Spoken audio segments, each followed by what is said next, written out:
Seigneur, je suis heureux d'être là ce soir. Je vous le dis, je vais vous dire tout ce que Dieu a fait pour ma vie.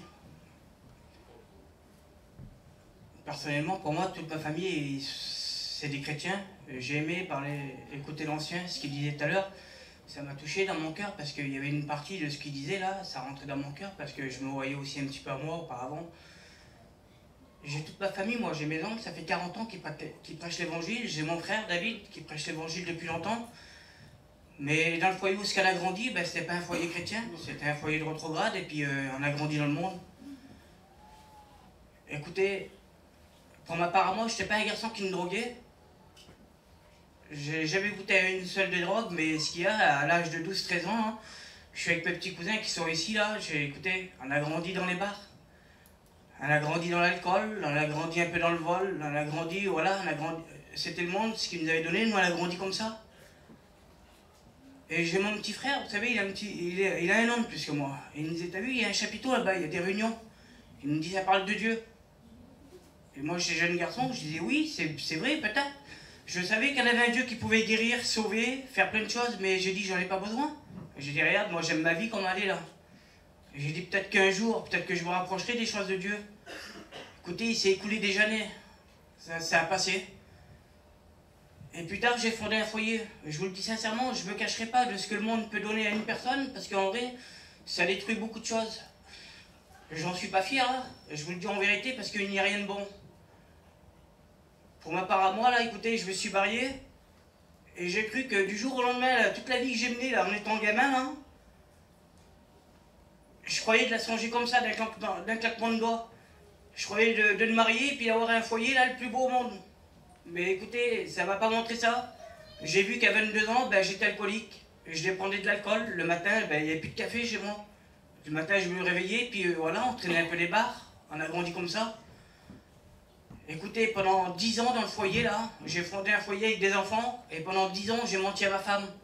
Je vous le dis en vérité, écoutez, on n'avait même plus à se parler, moi et elle. C'était que pour se disputer. C'est pour vous dire ce que le monde, ce qu'il peut donner. Un foyer, écoutez, il n'y avait plus rien. Il n'y avait plus rien à retirer. Et j'ai ma femme, pourtant, ils sont ici, et puis eux, voilà, on ne parle pas de Jésus, je vous le dis en vérité, je ne suis pas gêné de le dire, mais eux, voilà, c'était les saints, c'était comme ça. Et un jour, j'ai ma femme, elle me dit, regarde, elle dit, regarde comment on est. Elle dit, tu peux faire le tour comme tu veux, elle dit, il n'y a plus rien. Elle dit, par contre, elle dit, apparemment, elle dit, t'as un frère, David, c'est un serviteur de Dieu.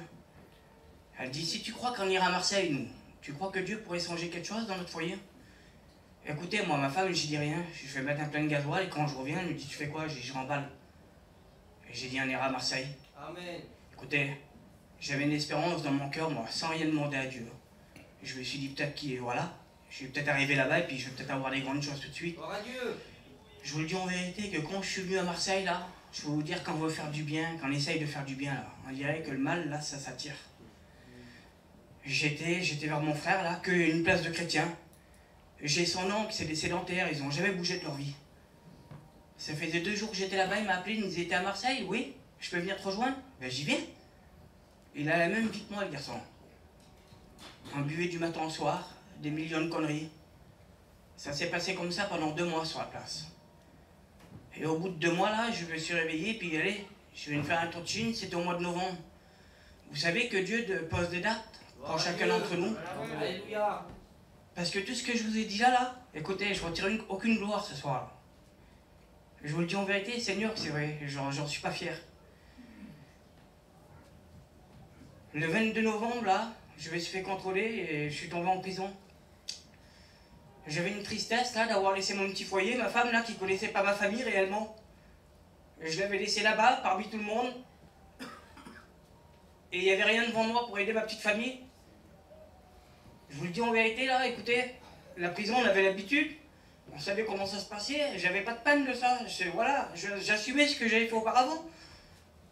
Mais les conditions où j'avais laissé ma petite famille, là, Seigneur, ça me crevait le cœur. Écoutez, il s'est passé 3 mois. Au bout de ces 3 mois, là, en cellule, j'arrive même pas à dormir. J'avais un dégoût sur moi, là, je vous le dis en vérité. Je pourrais même pas vous dire ce que je vivais, parce que de le vivre réellement, là, de l'expliquer, c'est un fait, mais de le vivre, c'est écouter, c'est une autre chose. Ça faisait 10 jours que je dormais plus en cellule. Et le soir, le surveillant, il vient, il tape à ma porte, il me disait, Ullman, demain t'as pas le droit, hein, tu le sais. Et le lendemain, quand je vais au parloir, là, écoutez, il y a des hublots posés devant, sur ces portes-là. Et je vois ma femme arriver, là, elle débarque avec mes enfants, là. Et écoutez, ça faisait 11 ans que j'étais avec ma femme. Son visage, quand il vient, là, Seigneur, je te trouvais songé. Derrière le hublot, là, derrière cette porte, là, je voyais ma femme déjà songée. Et quand le surveillant, il rouvre cette porte, là, elle dit, j'ai quelque chose à te dire. Elle dit apparemment, elle dit j'étais aux réunions là pendant quelques jours là avec tes belles-sœurs, avec tout le monde du terrain là. Elle dit bah, écoutez nous, vous avez un Dieu qui délivre, un Dieu qui sauve, un Dieu qui peut bénir. Elle dit il y a quelques jours je me suis présenté dans une réunion. Elle dit j'ai demandé la délivrance de la cigarette à Dieu, elle dit il l'a accordé. Elle dit quand tu sortiras de la prison. Elle dit même si tu veux vivre ta vie comme tu veux, elle dit Seigneur, elle dit je t'en empêcherai pas. Mais elle dit, tu pourras pas m'empêcher de vivre avec le Seigneur. Écoutez, ce que je vivais moi là, et j'ai rien dit moi à ma femme, je disais rien. Je disais pas la peine que j'avais dans mon cœur là, ce que je vivais en prison. Mais le nom là, qu'elle disait, qu'elle a prononcé le nom de Jésus là. Écoutez, dans mon cœur ça a retenti là. J'étais pressé là de remonter là, en cellule, et de demander quelque chose à Dieu. Quand je suis monté en cellule là, écoutez, je me suis assis sur mon lit et je disais Seigneur, je te demande pardon de te demander les mêmes circonstances où je suis, regarde comme je suis. Tu connais ce que je vis, tu sais ce qu'il y a dans mon cœur. Seigneur, viens s'il te plaît, viens ôter ce qu'il y a dans ma vie. Seigneur, je te fais une promesse, je te suivrai. Écoutez, 1 heure après là, on aurait dit que j'étais allongé là, je me voyais allongé sur mon lit et j'étais élevé. Et écoutez, je me voyais dormir. Quand je me réveille le matin, là, dans cette cellule, il n'y avait même pas d'interrupteur pour une lumière. La lumière, elle éclatait. C'était une lumière, écoutez, c'était inexplicable. Je regardais la montagne en face de moi, je disais, Seigneur, t'es venu hier, tu m'as accordé. J'ai dit, je t'ai demandé, est-ce que t'es venu que tu m'as accordé? Ce matin, tu pourrais venir me le prouver? À l'instant même, quand j'adresse la parole là, à Dieu, là, hein, cette prière, j'ai ma femme qui téléphone. Elle me dit, hier soir j'étais à la réunion, appelle ta tante, elle dit elle a quelque chose à te dire. Quand je raccroche avec ma femme, écoutez, je vais te faire la prière à Dieu. Je téléphone à ma tante, elle fait partie de l'église de Gemelos. Je dis ça va tante, elle dit oui, elle dit j'ai quelque chose à te demander fils. Elle dit pour toi, elle dit mais aussi tant pour moi. Elle dit hier soir, à telle heure, t'as adressé une prière à Dieu. Écoutez, moi, à ce moment-là, j'ai vécu des choses que j'ai jamais ressenties de ma vie. Cette présence-là, je l'avais jamais sentie. Je disais, Seigneur, ça me disait dans mon cœur, il dit, si tu te donnes à moi, là, personne ne pourra te faire du mal. C'est moi qui te tiendrai dans ma main.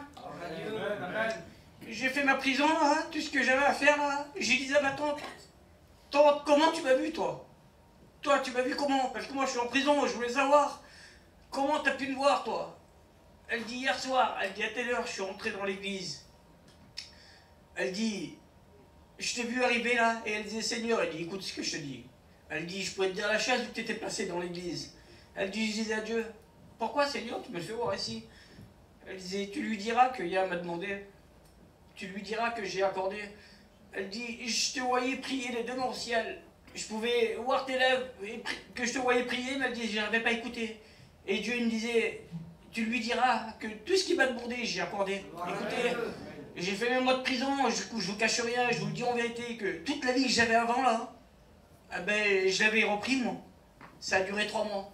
J'avais une tristesse dans mon cœur, là, écoutez, j'avais connu ce que Dieu pouvait faire dans une vie. Et tout ce que j'avais fait auparavant, malgré que je l'avais continué, ben, je me sentais vraiment pas bien. Parce que ce que Dieu m'avait donné là-bas dedans, il n'y avait rien qui pouvait me le donner dans ce monde. J'avais fait du tort à ma femme. Il s'est passé 3 mois. J'ai demandé pardon à Dieu de tout ce que j'avais fait. J'ai demandé pardon à ma femme, le tort que j'ai posé. J'ai demandé pardon à Dieu. Je suis parti, je m'avais engagé avec des garçons sur Grenoble pour du travail. J'ai tout arrêté le même jour. Je suis rentré à Marseille, écoutez, j'ai fait mardi, jeudi. Le Seigneur, là, il m'appelait là, et j'étais toujours en lien avec cet alcool, et toujours en lien avec cette cigarette. Et je n'arrivais pas à m'en débarrasser. le dimanche, c'est pour ça que je vous dis que Dieu pose les dates. 15 septembre 2019. Je suis rentré dans un culte, je ne m'y attendais même pas. Écoutez, simplement de voir les 20 personnes là, dans l'église, en train de prier, je voulais plus attendre. J'ai dit, Seigneur, j'ai dit, c'est aujourd'hui. Je te donne toute ma vie. Je viens de délivrer, s'il te plaît. Pas 30%, je vais pas marcher, chanter un cantique et faire n'importe... C'est 100%. Ma vie, là, il n'y a rien de bon, je te donne tout. Mon mensonge, le vol, mettez tout. J'ai tout amené au pied. J'ai dit, Seigneur, je te donne tout. 15 septembre 2019, délivré de la cigarette, délivré de l'alcool, le foyer chrétien. 8 août 2020, j'ai passé par les eaux du baptême. Écoutez, 14 janvier 2024, Dieu sache un homme. J'ai répondu à l'appel de Dieu pour foyer. Dieu s'est pas arrêté là, mais il fait des promesses. 24 septembre, je suis rentré d'émission. Écoutez, ça faisait 6 ans que j'ai demandé quelque chose à Dieu. Il m'a baptisé du Saint-Esprit. Écoutez, je vous le dis en vérité, je me cacherai pas de ce que le monde peut donner. Je vous le dis en vérité, écoutez, il n'y a rien de bon. S'il y en a qui marcheraient peut-être là-dedans, il n'y a rien de bon. La véritable, la clé, c'est Jésus. Il vient, il délivre, on peut en parler. Tout ce qu'il... Écoutez, Seigneur, c'est vrai, il donne tout. Demandez n'importe quoi, Dieu. Dieu, écoutez, il donne, il vient, il délivre, il sauve. Ou ce qui est plus de foyer, eh ben, il redonne un foyer. Et j'ai mes enfants qui chantent pour Dieu. Ça joue de la guitare dans la réunion. Je vous le dis en vérité. Écoutez, pas une expérience. Demandez à Dieu, Dieu va vous accorder. Que Dieu vous bénisse. Amen.